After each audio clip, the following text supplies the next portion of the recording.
Hey guys, okay, for the first time we're getting a look at some of the wreckage from that plane crash. It's all being put together and collected and sorted into piles out here at a warehouse by the NTSB. We are not at a location where we can disclose right now. It has to be very secret for some of the work that they're doing over here. Eric, if you want to go to your left just a little bit, we're going to walk you through some of these piles of wreckage just so you can get an idea of what they've been collecting out there in the Trinity Bay. You see this right here? This is the nose of the plane. Now you can kind of make out some of the pieces that you see here, but a lot of it is just, I mean, it's just incredible. You can't tell what it is. You have no idea. It just looks like big sheets of metal, twisted and bent and just, you know, broken. So this is the part of the plane that, if you remember seeing in that video that was released yesterday, that's what took the nosedive. That's the front of the plane that took the nosedive, going directly into that shallow water of the Trinity Bay.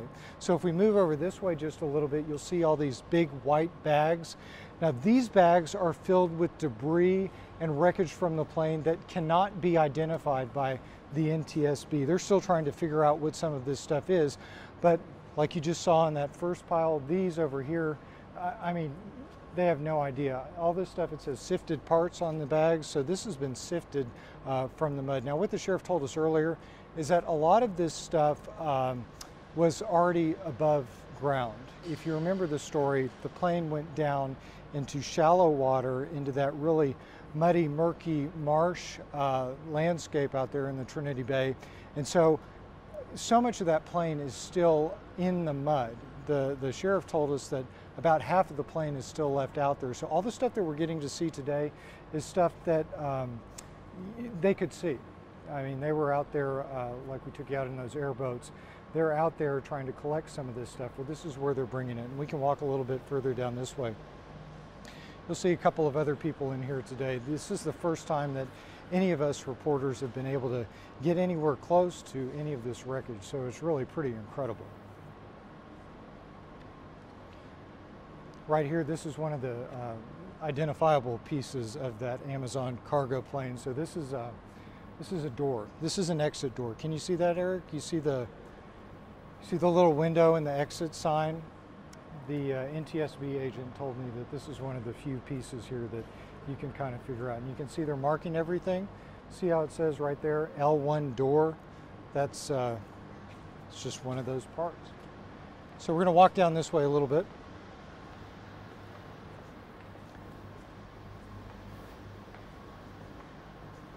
We're actually told, you know, this is kind of interesting too. So we were told that this is a climate controlled warehouse that we're in right now. So the temperature in here is actually quite a bit cooler than what it is outside. Now, the reason for that is it's supposed to assist in the preservation of everything that they've been collecting. I'm going back and forth just because I don't want to step on any of this stuff, because this is all, you know, evidence. What these NTSB agents are doing is they're bringing out engineers here, and they're going over every single piece that's collected out there in the Trinity Bay and brought back to this warehouse, looking for signs that might lead them to believe that, oh, this could have caused the crash, or it might have been this, or it might have been this. In just a minute, I'm going to take you over to the engines over there, and you can tell that, you know, they look completely different, the two engines. So you can just take a look at it and see, you know, just how mangled this plane was. Here you can see some of those windows there. You can kind of make out this piece of the plane as well. So this is the right side of the plane. All this stuff in this section up here of the warehouse is the right side of the plane.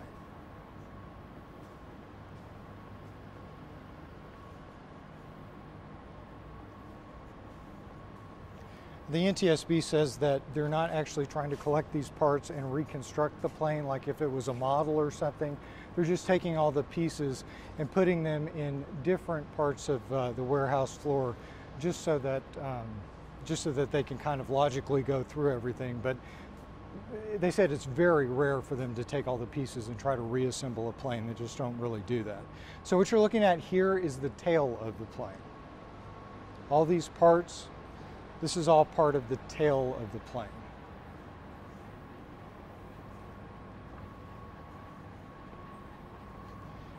And I'm just looking around at some of this stuff. It's you don't know what a lot of these parts are. Not the layman, I guess, at least. Okay, so Eric, if you want to go this way, over this way. So I was told that this was the biggest piece that they were able to extract. So this is the biggest piece of wreckage that they have pulled so far of the debris from that from the crash. So what was, okay, so that was the right-hand side of the plane in that quadrant. So this is the left-hand side of the plane. That's where this is from.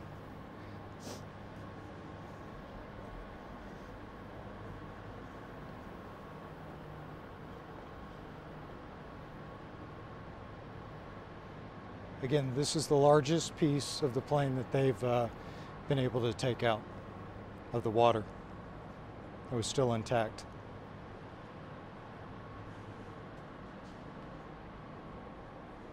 Okay. Okay, so far we've looked at the front of the plane, the nose. We've looked at the left-hand side, looked at the tail, right-hand side, and now we're going to go take a look at the parts of the engine, or the engines, two engines.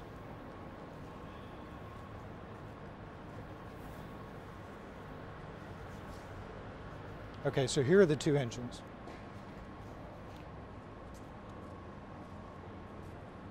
Sit on either side of the plane.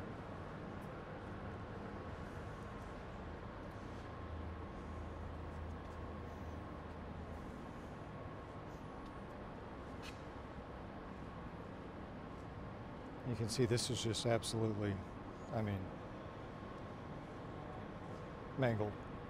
And the same with this engine too. Okay, so this engine is the left engine.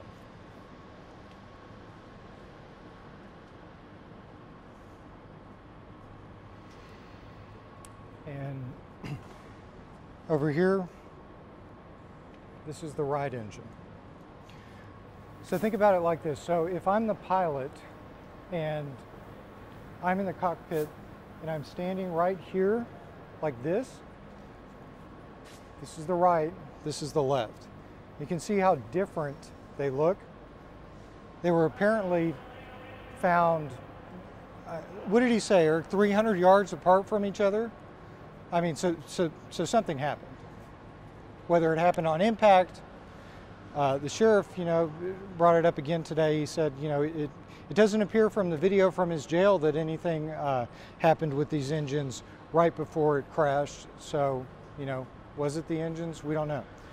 But we do know that those NTSB investigators and engineers have been out here looking specifically at these engines to try to figure out, what could have possibly happened. And we're coming back around and our tour is just about over. Okay, so they're gonna ask us to leave now. We've been here about half an hour now. So anyway, just wanted to share this with you and let you get a look at what some of these NTSB agents and officers are doing out here. They say that they're going to be out here in Chambers County quite possibly for another year. So anyway, it doesn't look like this case is going to be closed anytime soon, at least not from where we stand right now. So anyway, that's all we got.